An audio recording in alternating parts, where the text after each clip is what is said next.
we're multi-location. I wouldn't say all over Queensland. I haven't gone to that bridge, but we have a very good team of podiatrists.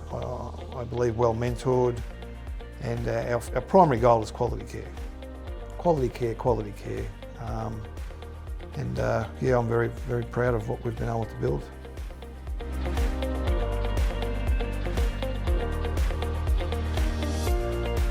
Patient of mine, lovely dentist lady, who you know well, came with a pretty significant tear or partial tear of a fascia. I'd seen her about week 3, referred by one of her physiotherapists. Keen for me to get my thoughts on things, and I've seen that injury plenty of times in our footballers, netballers, and she was so far ahead of schedule with that particular injury. She wasn't overly athletic, and she mentioned that she was using her own Class 4 laser on her injury, and I'd not come across this before. Improvement and rate of improvement made me think that, hang on, I'm missing something here. I should be adding another component of care. And then you were good enough to then get in contact with me. I was unsure of how to source the particular machine. And that's really the catalyst of how Queensland Foot Centre's got involved with MLS Laser, and all of my employees have been through those classes. And we've had the machine now for about 4 years, and it's been a terrific ally to what we've been able to offer people. Well, it's my belief that this laser is best used in what we call subacute injury. Subacute, which in my practice is 2-week injury to 3-month injury. We're able to get the athlete back on the field quicker. We're able to get the worker back to work with greater ease. So that acute injury, subacute injury where there is fluid in the area, we think the laser has an outstanding efficacy and outcome. Well, certainly that partial tear of the fascia that I've mentioned, we're getting outcome with intermetatarsal bursitis. We're getting outcome with the 8-week-old ankle inversion injury that's not moving forward as it should because of the fluid, the synovitis in the particularly lateral gutter ankle. We're fast-tracking that patient that's come from the physio week 6, not improving, because fluid, particularly in the ankle, occupies range. If you haven't got range, you haven't got function. And the MLS laser tends to fast-track that perfectly.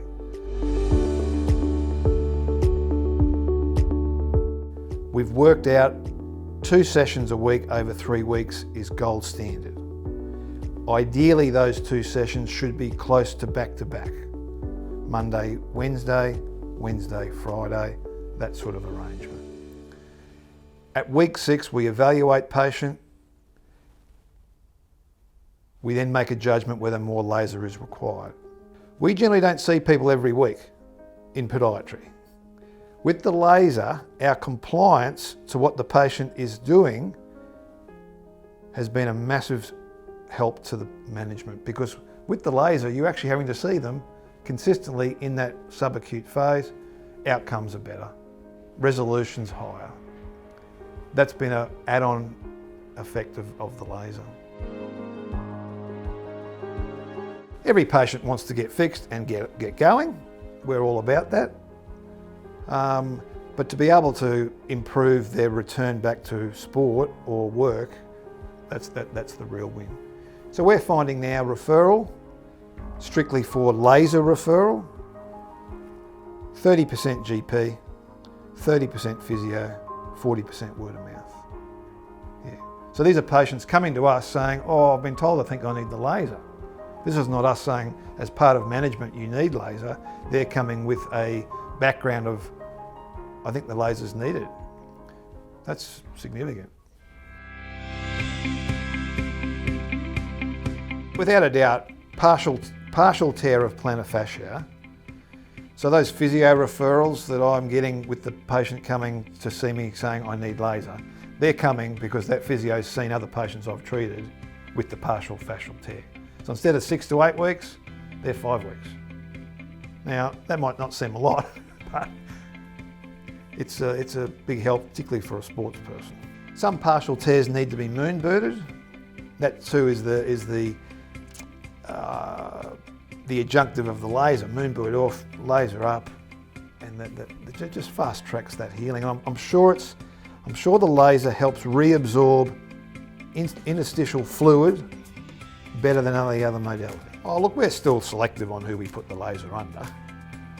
Most questions from patients: A, does it hurt? Completely non-invasive. I've put it on my own body. At worst, you get a minor tingle for the first 30 seconds, that's at worst. Ensuring patients do not ice 24 hours prior to laser. We want to create a minor inflammatory process from the laser. We don't want any reduction of that efficacy. We've had, I could count on my hand, minor reactions over that 4-year period. And the reaction is, oh, it probably made me a bit worse, and that's always on the initial. By the third time over that series, they're happy, things are moving forward. Patients are keen to know how one should be scheduled, and we're very strict on that, twice a week over your 3 weeks. We've organised a brochure that we offer them. We've organised an appointment card to reflect the consecutive appointments. Well, I've been around a long time in my profession, and if you're looking for an adjunctive therapy, old school ultrasound, shockwave therapy, the laser is ahead of that grouping. It's ahead of it because of its penetration. It's ahead of it because of its ability to reabsorb fluid. And fluid to me is the key to injury prevention.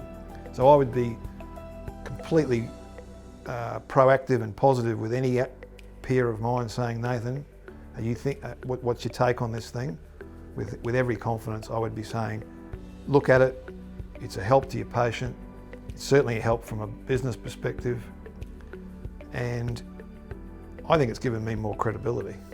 It's a great adjunct to podiatry care. Great adjunct. When I see the patient post laser, I wanted to know, were they progressing through the series of lasers? Were there any hiccups? Was my colleague checking their stretching? Was that my colleague strapping their foot? Was my colleague making sure that their shoes were in order? We've got a very nice flow of care with the laser being involved. And it's just great to see that template that we created. And because not every patient will have the same practitioner doing the laser, it was important to know what intensity, pulsed, what prescriptive strategy you were using. So I was very keen to have that in written form, and yeah, that's worked well for us. It's got to be reproducible, and it's got to be formatted, and it's got to be written down. You know, we've got all these safety measures in play. So I think it would work best in a multi-roomed practice, not a single room practice. But that's not to say you couldn't, but the flow of care, the flow of patient scheduling works best under that jurisdiction.